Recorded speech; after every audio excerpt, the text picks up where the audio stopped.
So in this video, we're going to look at the MyMaths Indices 2 homework, and we're going to look at the first page.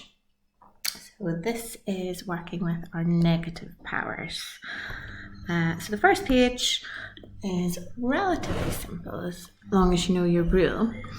So we've got 3 to the power of negative 2. We can't just automatically calculate that negative power.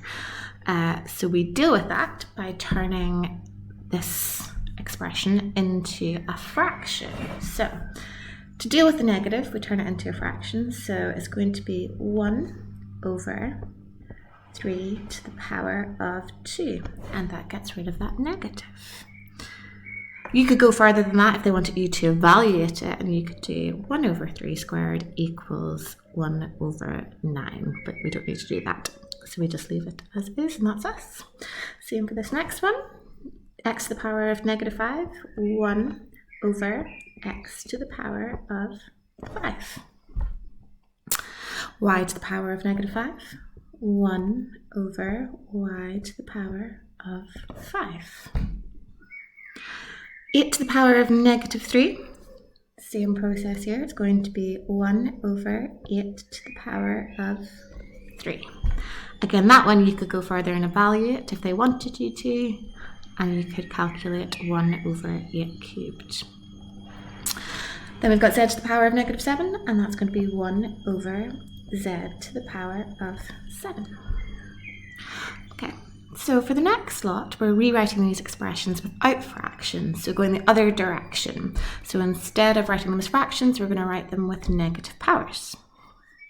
So 1 over 6 to the power of 8. So to write this with the negative power, we have 6, it's our main number here, to the power of negative 8. And then we have 1 over u, this is always one of those hidden ones. U is the same as u to the power of 1. And to deal with that, we have u to the power of negative 1. Then 1 over v squared, to write that with a negative power, we have v to the power of negative 2. So that's just going the other direction. Okay, this one, we're rewriting the expressions and then working out the numerical answers, so like I was talking about at the beginning.